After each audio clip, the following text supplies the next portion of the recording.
So I welcome you all to this press conference. ये press conference हमने आज इसलिए बुलाई है क्योंकि आपको याद होगा कि जून और जुलाई के महीने में हमने भी एक प्रेस कॉन्फ्रेंस इस विषय पे पहले भी बुलाई थी, जबकि यहाँ के जो स्टूडेंट्स या कैंडिडेट्स जिन्होंने service selection staff selection commission का जो पोस्ट जो हमने रेफ़र की थी, लगभग 797 800 के करीब पोस्ट हमने रेफ़र की थी। एग्जैक्ट फिगर है 797।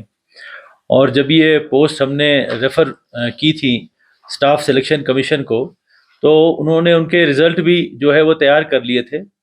लेकिन इसमें से कुछ ऐसे कैंडिडेट्स थे जिनके एप्लीकेशन फॉर्म्स जो हैं वो स्टाफ सिलेक्शन कमीशन ने पाया कि वो जो हैं वो ऑर्डर में नहीं थे। जैसे अगर उनका फोटोग्राफ जो था वो ठीक नहीं था, या उन्होंने कोई चश्मा पहन के रखा था जो कि उनके नॉर्म्स के मुताबिक, जो स्टाफ सिलेक्शन कमीशन है उनके नॉर्म्स के मुताबिक ठीक नहीं था, तो उन्होंने उनको एडमिट कार्ड नहीं इशू किए थे। मतलब उनके जो एप्लीकेशन फॉर्म्स थे वो स्टाफ सिलेक्शन कमीशन ने एंटरटेन नहीं किए थे। तो जब वो बच्चे जो हैं वो कैट में चले गए, तो कैट के एक ऑर्डर पे कैट ने एक इंटरिम ऑर्डर दिया स्टाफ सिलेक्शन कमीशन को कि आप फिलहाल इन बच्चों को जो है इनको एडमिट कार्ड भी दे दीजिए और इनका इम्तिहान भी ले लीजिए। तो उन बच्चों को एडमिट कार्ड भी मिल गए और उनका इम्तिहान भी हो गया, और उनमें से कुछ बच्चे जो है वो सिलेक्ट भी हो गए।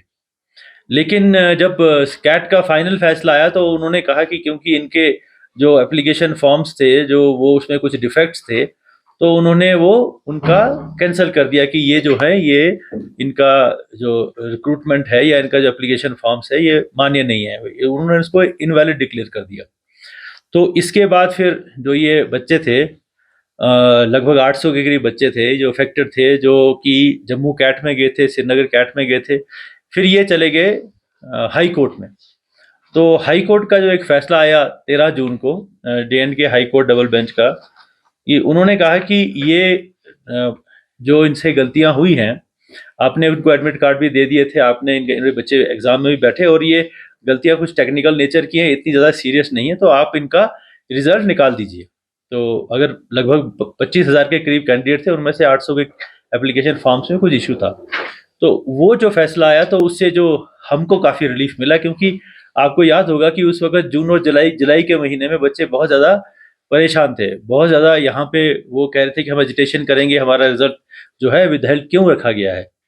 तो उस वक्त भी मैंने एक क्लैरिफिकेशन दी थी आपके पास कि ये हमारी पूरी कोशिश है कि इनका रिजल्ट निकले, क्योंकि वो हमारी भी नीड है, क्योंकि हमारी बहुत सारी पोस्ट खाली हैं और इतने सारी वैकेंसी, अगर 800 की वैकेंसी सिर्फ अगर यूटी लेवल पोस्ट पे ही होगी, एक छोटी सी यूटी है, तो हमारा काम भी नहीं चलता है। तो हमारी भी वो बहुत डायर नीड थी कि ये बच्चे जो हैं इनका रिजल्ट निकले और ये हमारे सर्विस ज्वाइन करें हमारे साथ। तो उसके बाद हमने 20 जून को एसएससी को चिट्ठी लिखी, चेयरमैन को चिट्ठी लिखी हमने कि आप इनका रिजल्ट डिक्लेयर कर दीजिए, क्योंकि जो डबल बेंच का फैसला आया है हमें वो मंजूर है, क्योंकि ये हमारे लिए भी अच्छा है, और आप इनका रिजल्ट अब डिक्लेयर कर दीजिए ताकि ये बच्चे आगे हमसे ज्वाइन करें। तो फिर एसएससी के जो वहाँ जो उनका व्यू था, जो उनके वहाँ लीगल एक्सपर्ट्स थे, उनका ये व्यू था कि हमें इसको सुप्रीम कोर्ट में चैलेंज करना चाहिए। तो हमने फिर उनको ये कहा था कि कम से कम वो बच्चे जो मेजॉरिटी हैं, जिनका के फॉर्म्स में कोई भी कसूर नहीं है, जो बिल्कुल ऑर्डर में थे, आपके ऑर्डर के मुताबिक भी और सुप्रीम कोर्ट के ऑर्डर के मुताबिक भी, जिनकी एप्लीकेशंस बिल्कुल ठीक थी, ऑर्डर में थी, आप उनका रिजल्ट तो निकाल दीजिए। वो लगभग 650 के करीब बच्चे थे। हमने कहा इन बच्चों का तो रिजल्ट निकाल दीजिए, क्योंकि ये तो इसमें है ही नहीं, इनके तो एप्लीकेशन फॉर्म्स बिल्कुल ठीक ठाक थे। तो उनका एक व्यू बना वहाँ पे कि नहीं, हमें ये सारा ही सिलेक्शन जो है उसको सुप्रीम कोर्ट में एसएलपी में जाना पड़ेगा। तो उसके बाद हमारी पूरी कोशिश रही, एमएचए की पूरी कोशिश रही कि ये वाले बच्चे जिनके एप्लीकेशन फॉर्म बिल्कुल ठीक थे, उनका रिजल्ट डिक्लेयर कर दीजिए।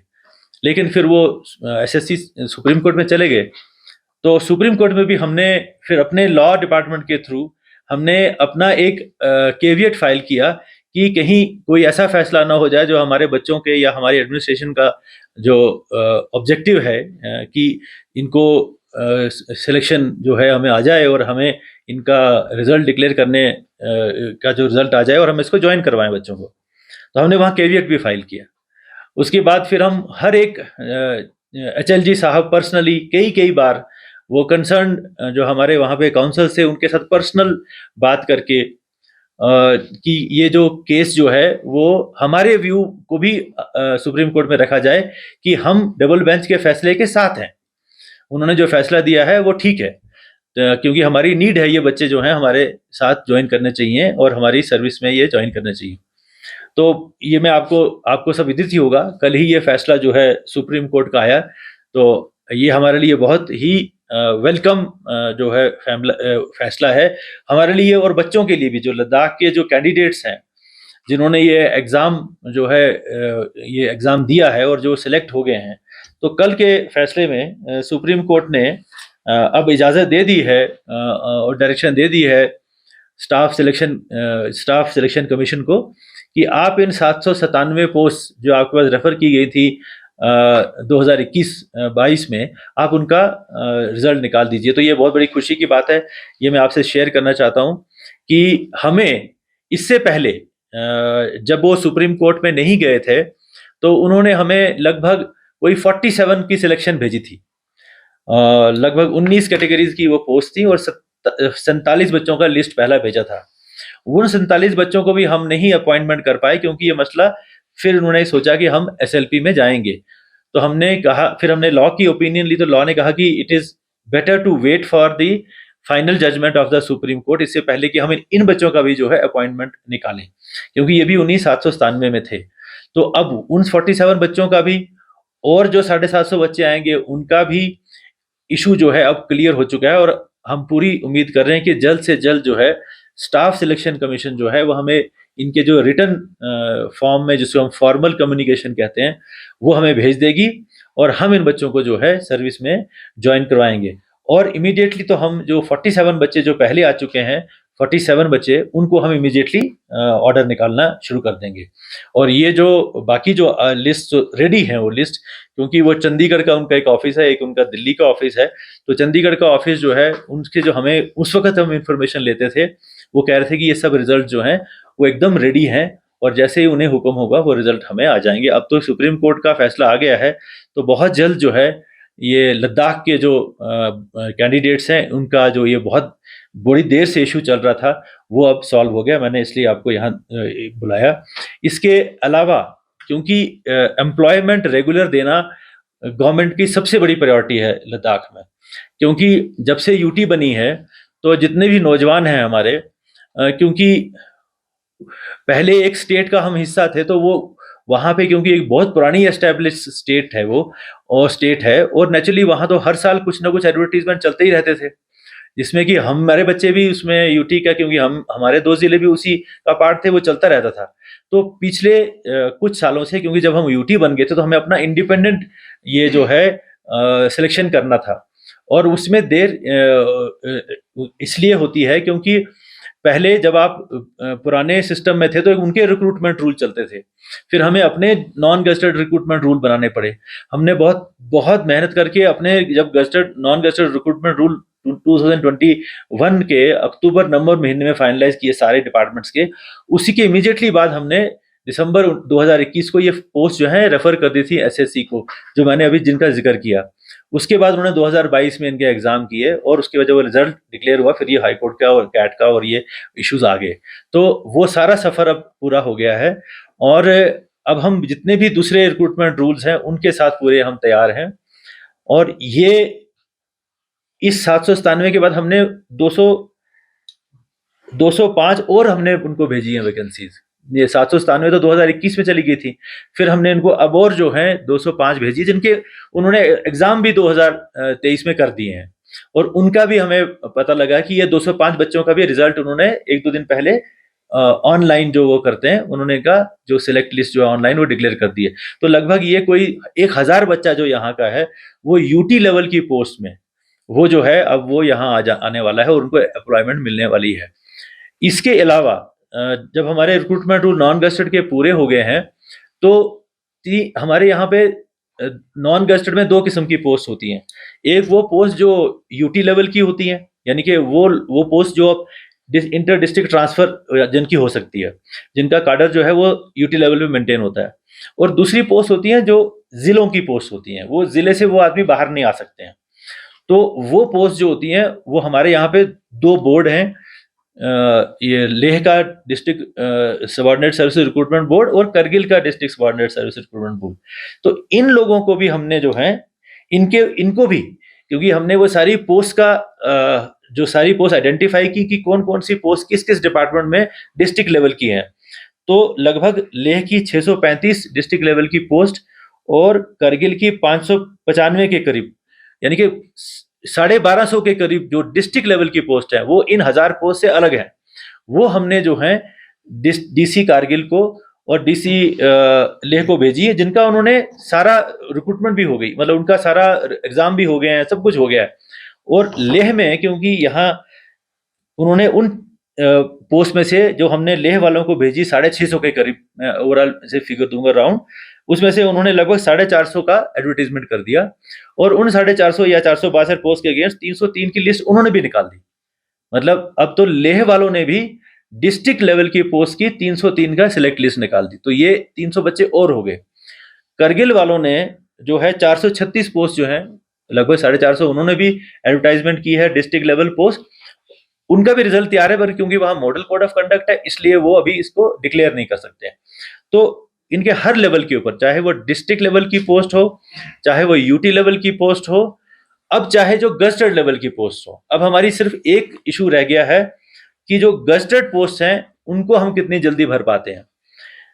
नॉन गजेटेड में अगर आप देखें तो एक हमारा बड़ा जो चंक आता है वो पुलिस की पोस्ट का आता है।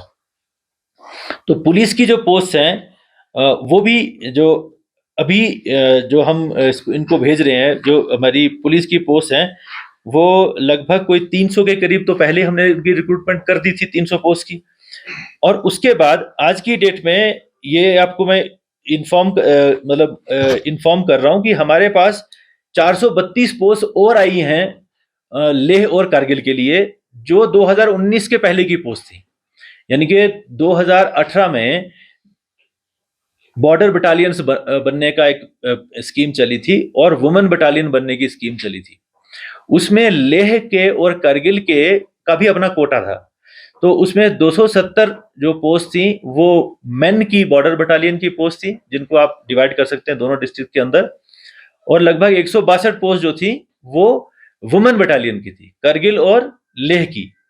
और उस वक्त उनके ऊपर रिक्रूटमेंट शुरू हो चुकी थी, तब अभी ये रिऑर्गेनाइजेशन एक्ट नहीं आया था, ये उससे पहले की बात है। जब वो पोस्ट का एडवर्टीजमेंट हो गया, क्योंकि ये सारी पोस्ट जो है डिस्ट्रिक्ट लेवल की पोस्ट थी, तो सिर्फ डिस्ट्रिक्ट के बच्चे जो हैं वो इन पोस्ट के अगेंस्ट अप्लाई कर सकते थे। तो करगिल के बच्चों ने भी अप्लाई किया, करगिल के कैंडिडेट्स ने भी अप्लाई किया, बोथ मेल बटालियन के लिए भी और फीमेल बटालियन के लिए भी।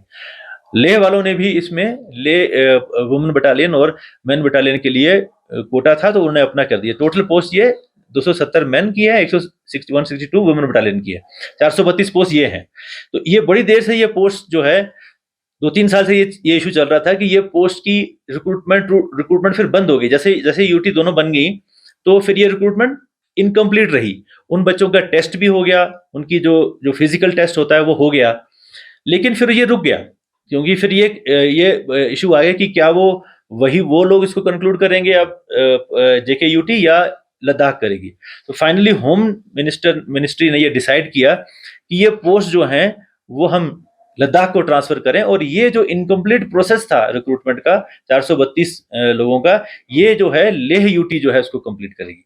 तो ये भी बड़ी खुशी की बात है कि ये जब होम मिनिस्ट्री से ये इंस्ट्रक्शंस आ गई 2 महीने पहले, तो जो यूटी जेएनके यूटी है उन्होंने हमें ये 432 फॉर्मली जो है 11 सितंबर को अब हमें ट्रांसफर कर दी। और जब ये पोस्टें अब हमें ट्रांसफर हो गई हैं, अब हम ये वो रिक्रूटमेंट जो इनकम्प्लीट पड़ी थी अब हम उसको कंप्लीट कर सकते हैं। इसके लिए हमारा पुलिस रिक्रूटमेंट बोर्ड जो है वो रेडी है, तैयार है, कॉन्स्टिट्यूटेड है, और अब हम जो है जेएनके गवर्नमेंट से वो पुराना रिकॉर्ड जो है वो ले आएंगे और ये रिक्रूटमेंट भी हम कंप्लीट कर देंगे। इसके अलावा ये तो नॉन गजेटेड की बात है, गजेटेड रिक्रूटमेंट जो रूल्स हैं वो हमारे भी जो है काफी हद तक एडवांस स्टेज पे, अब फाइनलाइजेशन के स्टेज पे हैं। इनमें सबसे बड़ा इशू ये था कि हमने यूपीएससी जो है वो यूपीएससी ही गजेटेड पोस्ट जो है यूटी लद्दाख की वो रिक्रूट कर सकती है। जेएनके वालों के पास अपना एक जेएनके पब्लिक सर्विस कमीशन है, वो जेएनके पब्लिक सर्विस कमीशन जो है वो अपनी पोस्ट जो है वो एडवर्टाइजमेंट करता है। लेकिन क्योंकि यूटी है हम लद्दाख विदाउट लेजिस्लेचर, तो हमारा जो रिक्रूटमेंट एजेंसी है गजेटेड पोस्ट के लिए वो यूनियन पब्लिक सर्विस कमीशन है। तो हमारे जो लॉ कहता है कि ये पावर जो है, क्योंकि नॉन गजेटेड जो रिक्रूटमेंट रूल्स जो बनाने की और अप्रूव करने की power lieutenant governor of the UT of Ladakh के पास थी, तो वो तो हमने कर लिए। मैंने जैसे आपको बताया कि हमने वो तो 2021 के अक्टूबर तक हमने कर लिए थे।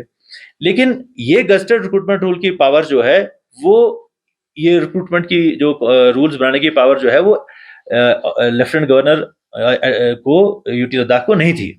लेकिन लगभग 6-7 महीने पहले गवर्नमेंट ऑफ इंडिया ने ये पावर्स जो हैं वो भी लद्दाख के लेफ्टिनेंट गवर्नर को दे दी हैं कि आप जो है गजेटेड रिक्रूटमेंट रूल भी आप नोटिफाई कर सकते हैं।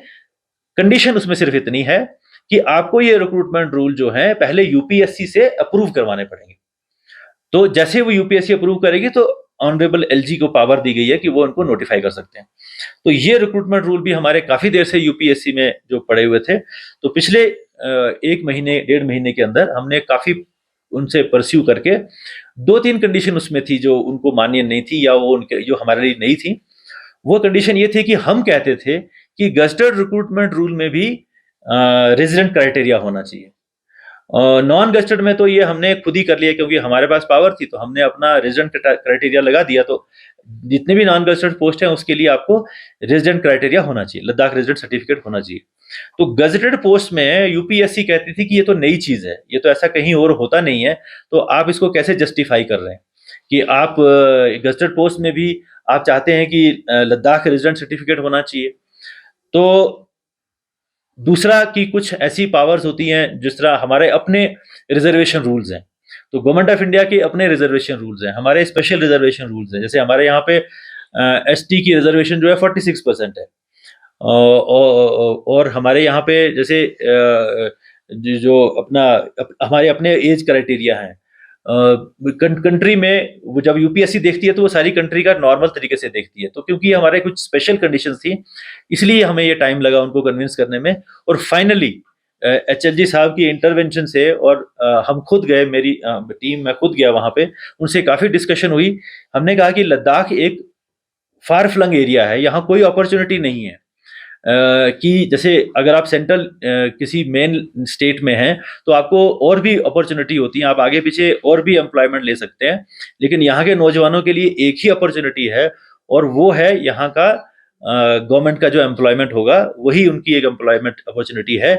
और अगर यहाँ से भी कोई बाहर वाला कोई अगर कैंडिडेट अगर हम उसको ओपन करेंगे तो इनको जो है वो एडवर्स इफेक्ट होगा। तो ये एक स्पेशल कंडीशन है हमारे यहाँ की, आप हमारा रेजिडेंट सर्टिफिकेट गजेटेड के लिए भी मान लीजिए। हाँ, ऐसी सिचुएशन में जबकि लोकल अवेलेबल नहीं है, जैसे कुछ स्पेशलाइज्ड जॉब हो सकते हैं, किसी साइंटिस्ट की पोस्ट है या किसी प्रोफेसर ऑफ मेडिसिन या साइकोलॉजी या मेडिकल कॉलेजेस में जो पोस्ट होती हैं, या हाईली टेक्निकल इंस्टीट्यूशंस होते हैं उनमें पोस्ट होती हैं जिनमें लोकल अवेलेबल ना हो, मतलब काफी अगर कोशिश करने के बाद भी कोई ना आ पाए, उस कंडीशन में हम जरूर एक सेपरेट नोटिफिकेशन से जो है बाहर के कैंडिडेट्स को भी बुलाएंगे, ताकि क्योंकि हमें अपने इंस्टीट्यूशन तो चलाने ही है। लेकिन जनरली हमारे पास डॉक्टर भी हैं, जनरली हमारे पास इंजीनियर भी हैं, जनरली हमारे पास जो है बच्चे ट्रेन अवेलेबल हैं। तो हमें गजेटेड पोस्ट में भी इसको रिजर्वेशन चाहिए, मतलब हमारे ये पोस्ट जो है हमारे लोगों के लिए रिजर्व होनी चाहिए। तो फिर उन्होंने luckily, we are very thankful कि यूपीएससी हैज फाइनली एग्रीड, और हमारे रिक्रूटमेंट रूल जो हैं अब पीडब्ल्यूडी के तो हमने नोटिफाई जो है कर दिए हैं, वो अप्रूव होके आ गए हैं, वो नोटिफाई हो जाएंगे I think with in a matter of days. हो गए हैं। अच्छा, वो कर दिए हैं, वो आप इंटरनेट पे देख सकते हो, क्योंकि हमारी जो भी नोटिफिकेशन है वो ई लद्दाख गजट में चढ़ जाती है। आप वहां से वो डाउनलोड कर सकते हैं, क्योंकि उनके रूल जो है यूपीएससी के वो डिफरेंट होते हैं, वो पोस्ट वाइज रिक्रूटमेंट रूल बनते हैं। हमारे यहाँ क्या होता था कि सर्विस वाइज, हाँ, डिपार्टमेंट वाइज रिक्रूटमेंट रूल बनते थे। उसके बाद शेड्यूल होता था कि भाई ये पोस्ट ऐसे ऐसी पोस्ट है, वहाँ पोस्ट वाइज रिक्रूटमेंट रूल बनते हैं। तो इसलिए हमें बहुत, अगर हमारे इंजीनियरिंग विभाग में एक चीफ इंजीनियर होता है, एक एससी होता है, उसके नीचे फिर एक्सियंस होते हैं, उसके नीचे एडब्ल्यू होता है, उसके नीचे एई होता है, और फिर नीचे जेईज होते हैं। तो जनरली पहले क्या होता था जेएनके में, या पहले हमारा सिस्टम होता था कि हम पूरी यानी कि पीडब्ल्यूडी के लिए एक जैसे एक ही रूल बनाते थे, और आगे शेड्यूल में लिख देते थे कि चीफ इंजीनियर 5, एससी 20-25, और जो भी उनका नंबर होता था, और उसके शेड्यूल जो उसका 2 होता था उसमें देते थे कैसे कैसे ये लोग लगेंगे। लेकिन जो यूपीएससी का सिस्टम है वहां ऐसा होता है कि चीफ इंजीनियर है, अगर 2 पोस्ट है तो वो लिखेंगे these are the rules for the chief engineer only. तो वो एक चीफ इंजीनियर का अलग से रूल बनेगा, एससी के लिए अलग से रूल बनेंगे, एक्सीएन के लिए अलग से रूल बनेंगे, एडब्ल्यू के लिए अलग से रूल बनेंगे, एई के लिए अलग से रूल बनेंगे, जेई के लिए अलग से रूल, जेई तो नॉन गजटेड में आता है, वो तो हमने यहाँ से ही कर लिया। तो इस तरह ये हमें स्प्लिट करना पड़ा, तो इसमें काफी काम बढ़ गया। और क्योंकि ये हमारी कुछ कंडीशंस वहां पे अभी पेंडिंग थी, अब वो क्लियर हो चुकी हैं, और अब हमारे ये रूल्स हैं। और उसमें एक कंडीशन ये रहती है कि जब आप रूल फाइनलाइज कर लेते हैं तो आपको उसको पब्लिक डोमेन में डालना पड़ता है। तो वो मिनिमम कंडीशन है, उसके बगैर कोई भी मानता नहीं यूपीएससी कि आपने इसको पब्लिक डोमेन में ऑब्जेक्शन या कुछ आपने सजेशंस नहीं ली हैं। तो वो भी हमने अब ले ली हुई हैं। तो हमारे लगभग 7 और डिपार्टमेंट जो है एकदम रेडी हैं, वो हम इमीडिएटली जो है यूपीएससी को भेज रहे हैं। और हमने ये टारगेट रखा हुआ है, ये आज आज महीना है सितंबर का, तो हम पूरी कोशिश करेंगे कि हम दिसंबर से पहले पहले, क्योंकि यूपीएससी का जो कैलेंडर है वो ईयरली होता है, यानी कि उन्होंने अगले साल जो जो एग्जाम लेने हैं गजटेड के या नॉन गजटेड के, वो कैलेंडर आज ही बना लेते हैं, ताकि क्योंकि उनको भी देखना कि कहाँ एग्जामिनेशन हाल है, कितने टीचर अवेलेबल होंगे, कितने एग्जामिनर अवेलेबल होंगे। तो वो कैलेंडर हम कोशिश पूरी करेंगे कि अगले साल के कैलेंडर में हमारी गजटेड पोस्ट आ जाए। उसके लिए ये सबसे ज्यादा जरूरी है कि हम दिसंबर से पहले पहले ये सारी पोस्ट जो है वो यूपीएससी को रेफर कर दें। तो हम इस टारगेट पे चल रहे हैं। तो in nutshell, providing government employment and filling the vacancy is one of the first priority of the UT administration. और जो बच्चों के अपॉर्चुनिटीज जो ब्लॉक्ड थी बहुत देर से, जो फील कर रहे थे बच्चे कि हमारा, पहले तो ये फील करते थे कि आप रेफर नहीं कर रहे हो। 2021 में चलो वो शिकायत खत्म होगी क्योंकि हमने बहुत सारी रेफर की। अब 2023 में तो हमने बहुत सारी डिस्ट्रिक्ट रिक्रूटमेंट बोर्ड को भी, फिर उनकी अब शिकायत ये थी कि जब हमने इम्तिहान भी दे दिया हमारा रिजल्ट नहीं डिक्लेयर कर रही है एसएससी। तो अब वो सारी मुश्किलें जो हैं वो खत्म हो चुकी हैं, और ये बच्चे जो हैं अब हम जल्दी से जल्दी, लगभग ये 1200 बच्चे जो हम डिस्ट्रिक्ट बोर्ड में भेज रहे हैं, और ये 1000 बच्चा जो एसएससी से आ रहा है, ये लगभग कोई 2500 बच्चों को एम्प्लॉयमेंट जो है परमानेंट मिलेगी। टेम्परेरी एम्प्लॉयमेंट जो है वो अलग चीज़ है, वो तो लगभग 1700-1800 और लोग हमने लगाए हुए हैं, जिनको हम कहते हैं आउटसोर्स बेसिस के ऊपर हमने लगाए हुए हैं, या फिर सेंट्रल स्कीम्स के तहत लगाए हुए हैं। तो इतनी छोटी सी जो यूटी के अंदर इतनी ज़्यादा एम्प्लॉयमेंट अपॉर्चुनिटीज़ जो हैं वो अभी जनरेट हुई हैं। और ये एक हमारी प्रायोरिटी रही है, गवर्नमेंट ऑफ इंडिया की प्रायोरिटी रही है कि यूथ को नौकरी मिले और उनकी नौकरी प्रोटेक्ट हो। मतलब ये बात नहीं कि नौकरी ही मिले, मतलब वो नौकरी भी उन्हीं को ही मिले। मतलब नॉन गजटेड में लद्दाख के बच्चों को मिल सकती है, अब तो गजटेड में भी लद्दाख के बच्चों को मिलेगी। तो एक तो उनको मिले और दूसरी उनको प्रोटेक्टेड रहे उनकी नौकरी, ताकि वो ये फील ना करे, क्योंकि ये एक फार फ्लंग एरिया है, यहाँ ज्यादा अपॉर्चुनिटीज और दूसरी है नहीं। और यहाँ के लोग जो हैं यहाँ बेहतर सर्विस दे सकते हैं ग्राउंड के ऊपर, बिकॉज वो फेमिलियर हैं अपनी ग्राउंड से या अपने लोगों से। लैंग्वेज का इशू होता है, समझने का इशू होता है, कल्चर का इशू होता है। तो ये सब हमने जब कन्विंस किया यूपीएससी को कि ये इश्यूज हैं, आप बाहर देखिए हमारे यहाँ पे तो दिक्कत यही है कि जो भी यहाँ पोस्ट होता है, चाहे वो जम्मू से पोस्ट हो, जेएनके से पोस्ट हो, चाहे वो दिल्ली से पोस्ट हो, इतना रिलक्टेंट रहता है यहाँ आने में कि हमें पूरी एड़ी चोटी का जोर लगाना पड़ता है कि वो आ जाए यहाँ पे। तो जब बाहर के लोग यहाँ इतना रिलक्टेंस दिखाते हैं आने में, तो फिर अपने बच्चों को क्यों ना ये उन्हीं के लिए हम क्यों ना प्रोटेक्ट करें। तो इसलिए ये एक ओवरऑल जो है बहुत अच्छा जो अब ये मतलब उनके लिए हुआ है। और हम ये जो बचा हुआ काम है वो बहुत जल्द जो है वो पूरा कर लेंगे, ताकि यहाँ के बच्चों को जो है एम्प्लॉयमेंट जो है बहुत देर से जो वेट कर रहे हैं वो उनको मिल जाए। सर, जो एसएससी के वजह से काफी बच्चों में परेशान टाइम पे डिक्लेयर नहीं करना, तो एजी साहब ने भी यही बोला था कि नेक्स्ट ईयर से एसएससी रेफर नहीं किया जाएगा, तो इस पे क्या कहेंगे? देखिए ये एक एचएलडी साहब ने, जाहिर बात है उनका पब्लिक अनाउंसमेंट भी है, जिस दिन 5 अगस्त को आप वहाँ थे तो, क्योंकि उस वक़्त हम इतने ज़्यादा, मतलब ये उस वक़्त उस सिचुएशन पे हम आ गए थे कि भई हम क्या करें? मतलब जब हमने पोस्ट रेफ़र कर दी, बच्चे भी वेट कर रहे हैं, इनका भी टाइम ज़ाया हो रहा है, तो इसका क्या किया जाए? तो वो एचएलडी साहब ने ये अनाउंसमेंट की है कि हम पूरा एक्सप्लोर करेंगे कि क्या हम अपना खुद कफ़ील, मतलब can we, why not we have our own recruitment board, क्योंकि हमारे डिस्ट्रिक्ट रिक्रूटमेंट बोर्ड तो ऑलरेडी हैं, उनको एक्सपीरियंस है।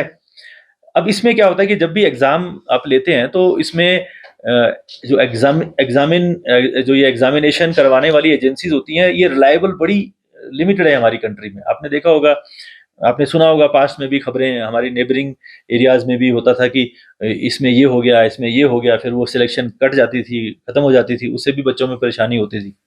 तो ये हमारा पूरा एम रहेगा कि हम इसमें भी अपना ही एक जो है सर्विस सिलेक्शन बोर्ड जो है, we are planning to basically work on that, और after we are sure that this will work, तो सर्टनली, क्योंकि ये एचएलडी साहब का अनाउंसमेंट है, तो और इससे एसएससी पे भी लोड कम हो जाएगा, क्योंकि एसएससी भी ओवरबर्डन मुझे लग रहा है, क्योंकि वो भी वो भी तो सारी कंट्री का कर रहे हैं, तो उनको भी स्लॉट देना हमें दिक्कत हो जाती है उनको भी। तो ये अच्छा है कि उनका भी बोझ थोड़ा बढ़ जाए, तो हम भी अपने यहाँ पे एक इंडिपेंडेंट जो है, ये हमारे एचएलडी साहब ने अनाउंसमेंट किया है, तो उसके ऊपर हम काम कर रहे हैं। सर एक चीज, जिस तरह कश्मीर, जब जम्मू कश्मीर तो हमारे जो कश्मीर एडमिनिस्ट्रेटिव सर्विस में हमारे कुछ लद्दाख के कुछ वो होते सीट्स अवेलेबल होते थे सर, उसी तरह अभी लद्दाख यूटी बन गया, तो यूपीएससी में क्या इस तरह के कुछ होंगे सर, कुछ नंबर्स हाँ बता सकते देखिए, हैं? इसमें क्या है कि मैंने कहा ना कि एक तो होगी नॉन गस्टेड सर्विस, उसके दो हिस्से हो गए, डिस्ट्रिक्ट लेवल की पोस्ट और यूटी लेवल की पोस्ट। डिस्ट्रिक्ट लेवल की डीसी कर रहे हैं, डिस्ट्रिक्ट रिक्रूटमेंट बोर्ड करता है, यूटी लेवल की एसएससी से करवा रहे हैं, और गस्टेड का हम करवा रहे हैं यूपीएससी से। अब तीसरी कैटेगरी जो आप, इससे ऊपर जो कैटेगरी है, वो है लद्दाख एडमिनिस्ट्रेटिव सर्विस और लद्दाख पुलिस सर्विस। करेक्ट, क्योंकि अगर आप पुलिस सर्विस देखें या आप रेवेन्यू सर्विस देखें, सेक्रेटरीट सर्विस देखें, तो बहुत सारी ऐसी सर्विस है जो जेकेएस से भरी जाती थी पहले पोस्ट, तो वो जो है वो हमारा लद्दाख एडमिनिस्ट्रेटिव सर्विस और लद्दाख पुलिस सर्विस का जो, ये भी हम उसी, जब हम यूपीएससी गए थे, उसी टीम में एमएचए में एक डिटेल मीटिंग हुई, और ये बहुत फाइनल स्टेज के ऊपर है। उन्होंने हमारा लद्दाख पुलिस सर्विस का काडर भी जो है वो अब फाइनलाइज हो चुका है। हमारा लद्दाख इसका एडमिनिस्ट्रेटिव सर्विस का काडर भी जो है ये फाइनलाइज हो चुका है। तो बहुत जल्दी जो है हमारे लद्दाख एडमिनिस्ट्रेटिव सर्विस और लद्दाख पुलिस सर्विस दोनों के रूल्स जो हैं वो आ जाएंगे, और पोस्ट सेंक्शन काडर सेंक्शन हो जाएगा, क्योंकि वो उसमें वो पहले उनको काडर भी सेंक्शन करना है कि भाई कितने जो हैं वो तहसीलदार होंगे, कितने जो हैं वो एसीआर होंगे, या कितने जो हैं अलग अलग विभाग में कितने डीएसपी होंगे, कितने एसएसपी होंगे, वो सारा काडर बनाना पड़ता है। और वो एमएचए जो है, वो लास्ट मीटिंग हुई थी, वो फाइनल स्टेज के ऊपर है। Very shortly we are expecting कि हमारा लद्दाख एडमिनिस्ट्रेटिव सर्विस जो है और लद्दाख पुलिस सर्विस जो है, वो भी जो है उसमें आ जाए। और उसमें एक क्योंकि अभी अंडर कंसिडरेशन है, तो I can not share much details with you, but I am very hopeful कि very soon we will also get our own administrative service. और क्योंकि see we have to remember one thing always, we are, हम केंद्र शासित प्रदेश हैं, that is the main thing, that is the bedrock. हम केंद्र शासित प्रदेश हैं, we are a union territory of the government of India, और उसके बावजूद भी हमें कितना ज्यादा कंसेशन गवर्नमेंट ऑफ इंडिया ने दिया है। लद्दाख रेजिडेंट सर्टिफिकेट, लद्दाख इन गेस्टेड सर्विसेज आल्सो। तो वो एक मतलब जो ये सर्विसेज हैं, ये सारी यूटीज के लिए कॉमन होती हैं। मतलब तो ये जो अभी हमारा जो आएगा वो एक, it will be A mix sort of where our local people will also get opportunity, and we will also get best talent from, जिस तरह मैं आया हूँ, I am an IAS officer, so I basically belong to Agmut, but I have to serve here, right? And people must come also from outside because this is one country. So इसलिए experience का experience और young blood, local और non local, जहाँ critical administration होती है वहाँ ये दोनों होना बहुत ज़रूरी होता है। तो इसलिए ये हमारी जो लद्दाख एडमिनिस्ट्रेटिव सर्विस है और लद्दाख पुलिस सर्विस है, वो रूल्स भी नोटिफाई हो रहे हैं, उसके बाद उनकी रिक्रूटमेंट हो जाएगी।